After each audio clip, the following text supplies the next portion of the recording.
Assalamualaikum warahmatullahi wabarakatuh.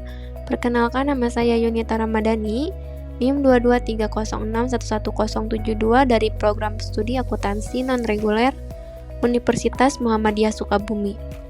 Di sini saya akan menjelaskan mengenai segmentasi Unilever pada produk Walls. Walls adalah salah satu merek unggulan dari Unilever yang fokus pada produk es krim. Dikenal karena menawarkan berbagai varian rasa dan jenis es krim yang dapat dinikmati oleh segala usia. Walls memiliki misi untuk membawa kebahagiaan melalui scoop. Mereka ini hadir di lebih dari 50 negara dan terus bervariasi untuk memenuhi kebutuhan konsumen global. Profil produk Walls, nama perusahaan yaitu PT Unilever Indonesia Tbk, nama brandnya Walls Industri, makanan dan minuman, produk es krim. Produk utamanya yaitu es krim dengan berbagai kategori, slogannya Share Happiness. Visinya yaitu menyediakan produk es krim berkualitas tinggi untuk semua segmen masyarakat, memberikan kebahagiaan melalui setiap produk. Misinya yaitu menghadirkan inovasi dalam rasa kemasan, menjangkau semua kalangan melalui distribusi yang luas, dan menjadi pemimpin pasar dalam industri es krim. Sejarah produk Walls. Yang pertama, awal berdiri. Walls awalnya didirikan di Inggris pada tahun 1922 oleh Thomas Wall II. Awalnya perusahaan ini memproduksi sosis dan daging olahan, tetapi kemudian beralih ke produksi es krim untuk menjawab kebutuhan pasar di musim panas. Yang kedua, ada ekspansi global. Pada pertengahan abad ke-20, Walls menjadi bagian dari Unilever, salah satu perusahaan multinasional terbesar di dunia. Dengan dukungan Unilever, Walls mulai berekspansi ke berbagai negara termasuk Indonesia. Yang ketiga, masuk ke Indonesia. Walls hadir di Indonesia pada tahun 1992 di bawah naungan PT Unilever Indonesia Tbk. Kehadiran Walls Indonesia langsung dapat respon positif karena strategi pemasaran yang efektif dan produk yang terjangkau. Implementasi produk Walls. Yang pertama, ada implementasi produksi. Walls fokus pada inovasi produk dan efisiensi proses produksi.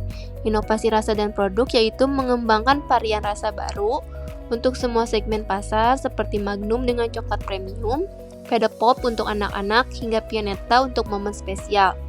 Teknologi produksi modern. Menggunakan teknologi canggih untuk memastikan kualitas es krim seperti proses pembekuan cepat atau flash freezing untuk menjaga tekstur dan rasa. Keberlanjutan produksi, menggunakan bahan baku dari sumber yang ramah lingkungan seperti kakao dari program Sustainable Farming. Yang kedua yaitu implementasi pemasaran. Walls memiliki strategi pemasaran yang kuat untuk menjangkau berbagai segmen konsumen. Branding dari iklan yaitu kampanye iklan yang menyasar semua kelompok usia, seperti iklan Magnum untuk dewasa dan Pedapop untuk anak-anak. Slogannya yaitu Share Happiness menjadi inti dari setiap aktivitas pemasaran. Digital marketing aktif di media sosial seperti Instagram dan YouTube untuk mempromosikan produk baru. Berkolaborasi dengan influencer untuk meningkatkan kesadaran merek. Event dan promosi yaitu sponsorship, acara-acara besar seperti festival musik atau olahraga. Promosi produk melalui diskon di supermarket atau aplikasi online seperti GrabFood dan GoFood. Yang ketiga yaitu implementasi distribusi. Walls menggunakan strategi distribusi yang luas dan terintegrasi. Penjualan keliling menggunakan gerobak es krim khas Walls yang menjangkau daerah-daerah pemukiman. Distribusi ke retail modern, produk tersedia di minimarket seperti Indomaret dan Alfamart hingga supermarket besar seperti Hypermart dan Carrefour. E-commerce dan aplikasi online. Penjualan melalui platform seperti Shopee, Tokopedia, GrabFood, dan GoFood. Yang keempat itu implementasi keberlanjutan. Walls juga berkomitmen pada keberlanjutan lingkungan dan sosial. Kemasan ramah lingkungan, mengurangi penggunaan plastik sekali pakai dan beralih ke bahan yang bisa didaur ulang. Program CSR atau Corporate Social Responsibility mendukung komunitas lokal melalui program pendidikan dan pemberdayaan ekonomi. Sumber bahan baku berkelanjutan, bermitra dengan petani lokal untuk memastikan keberlanjutan susu dan kakao. Analisis pendapatan dan laba.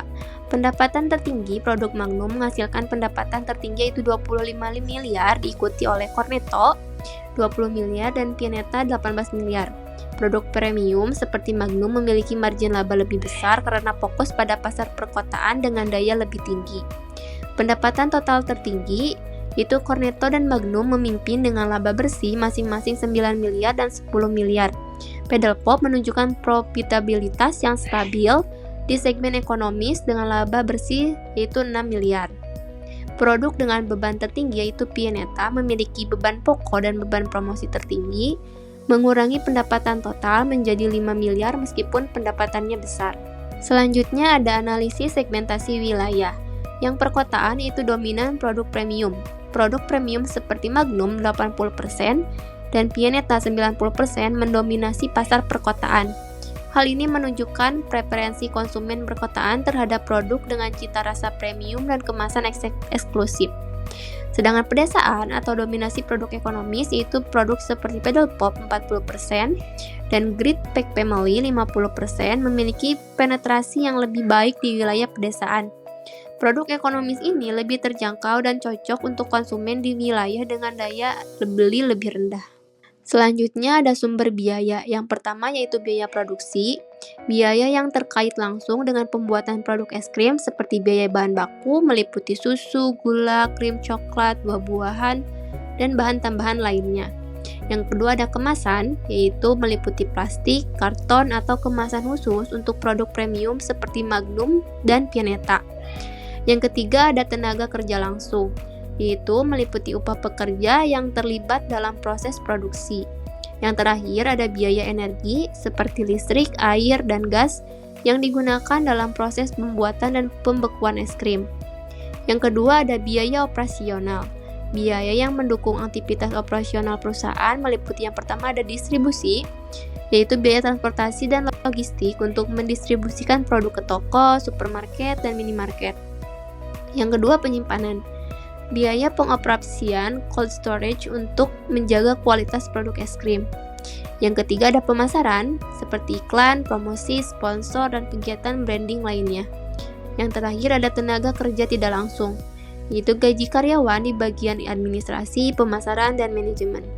Lalu yang ketiga ada biaya penjualan.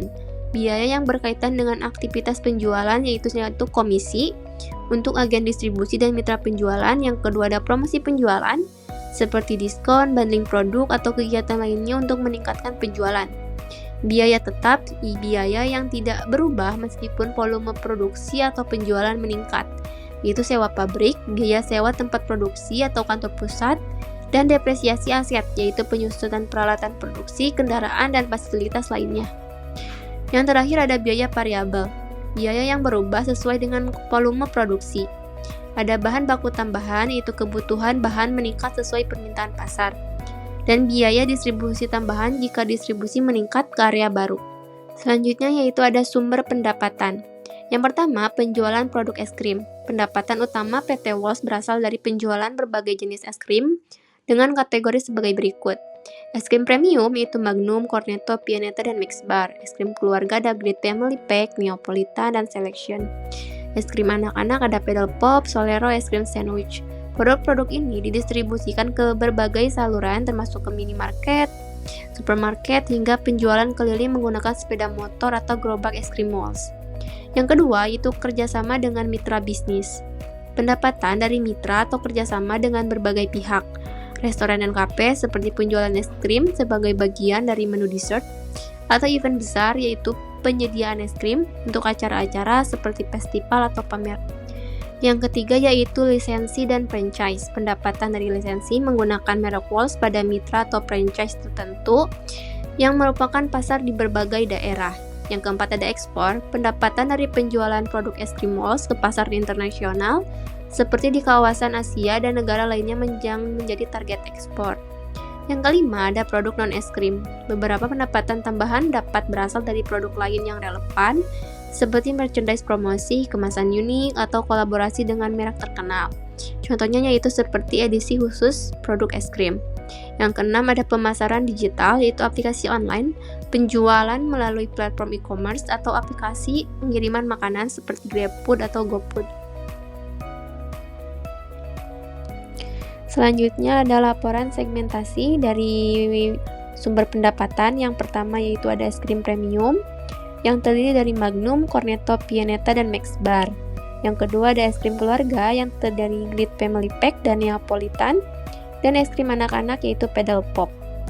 Yang kedua ada kerjasama mitra bisnis. Yang pertama ada restoran dan kafe, yang kedua ada event besar. Lalu ada lisensi dan franchise yaitu lisensi mitra. Dari ekspor yaitu pendapatan ekspor, dan produk non es krim yaitu merchandise dan kolaborasi. Lalu ada pemasaran digital yaitu dari aplikasi online. Di sini ada dua bulan laporan dari bulan November dan Desember. Yang kedua ada sumber biaya dari bulan November dan Desember. Yang pertama yaitu ada biaya produksi yang terdiri dari bahan baku utama, kemasan, tenaga kerja langsung, dan biaya energi. Yang kedua ada biaya operasional yang terdiri dari distribusi, penyimpanan, pemasaran, dan tenaga kerja tidak langsung. Yang ketiga ada biaya penjualan yang terdiri dari komisi dan promosi penjualan. Selanjutnya ada biaya tetap yaitu yang terdiri dari sewa pabrik dan depresiasi aset. Dan yang terakhir ada biaya variabel yang terdiri dari biaya baku tambahan dan biaya distribusi tambahan. Lalu selanjutnya ada segmentasi dari produk walls yang terdiri dari semua sumber pendapatan. Dari es krim premium 56 juta di bulan November, es krim keluarga, es krim anak-anak, kerjasama mitra bisnis, lisensi dan franchise, ekspor, produk non es krim, dan pemasaran digital. Yang dikurangi dengan biaya produksi, biaya operasional, biaya penjualan, biaya tetap, dan biaya variabel. Sehingga pada hasil akhir pada laporan laba rugi menghasilkan semua pendapatan dikurangi dengan semua beban. Pada bulan November hasil laba ruginya yaitu sekitar 875 juta dan pada bulan Desember yaitu 2.294 juta. Mungkin cukup sekian materi yang dapat saya sampaikan. Bila ada kekurangan dan kesalahan mohon dimaafkan. Wassalamualaikum warahmatullahi wabarakatuh.